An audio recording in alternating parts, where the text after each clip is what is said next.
Un garçon qui gagne à être connu et ça tombe bien parce que nous, on va vous le faire découvrir, Alain Digbeu. Attention, quand on libère Alain Digbeu, voilà ce qui risque d'arriver.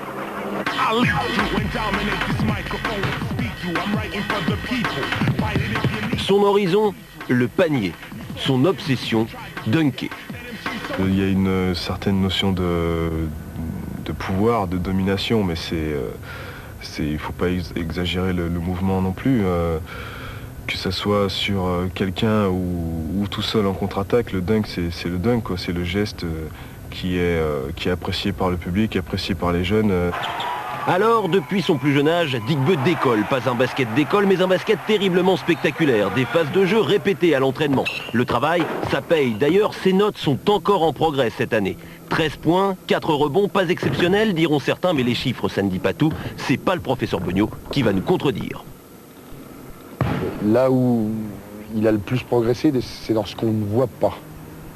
Donc c'est du placement, c'est de l'anticipation, c'est un positionnement au niveau des appuis. Ça ne se voit pas dans les stats, ça ne se voit pas au niveau de l'importance. C'est pas quelqu'un qui met ou qui aura besoin de mettre 30 points par match pour avoir une rentabilité comme il en a dans notre collectif.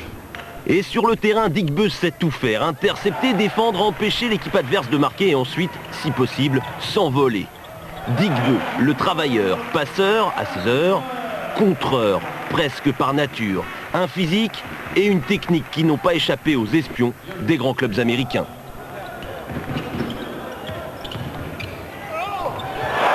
Alors, tout naturellement, le 25 juin dernier, son nom est cité dans la liste des joueurs susceptibles d'évoluer en NBA. Alain Digbeu drafté, voilà comment on lui propose de quitter Villeurbanne et le club de Lasvel pour rejoindre Atlanta et l'équipe des Hawks. Beaucoup auraient foncé, mais pour Alain, c'est arrivé un peu trop tôt, sans doute trop vite. Je suis pas parti cette année parce que je pense que j'aurais triché avec moi-même. Et j'estime que j'ai pas encore tous les atouts de mon côté pour pouvoir partir outre-Atlantique. Je suis qu'un petit Frenchie, même si j'ai montré à 50% ce que j'étais capable de faire sur le terrain, à mon avis, ça n'aurait pas été suffisant pour espérer décrocher une bonne place au sein de l'équipe. Donc partir à Atlanta pour être 10e, non, c'est pas mon objectif. Conscient du travail à effectuer, de ses limites actuelles dans les shoots comme mardi face à Zagreb, du temps de jeu à gagner au sein de son équipe, de ses sautes d'humeur mal contrôlées et pourtant, malgré cela, tout le monde le pousse à foncer. Avant toute chose, c'est son rêve de jouer en NBA. Si c'est votre rêve, vous ne pouvez pas être heureux tant que vous n'avez pas essayé d'y jouer. Donc s'il peut y aller, je crois que ce sera un super truc pour lui. Être le deuxième Français à jouer en NBA. Objectif avoué, mais attention, Digbeu veut se préserver.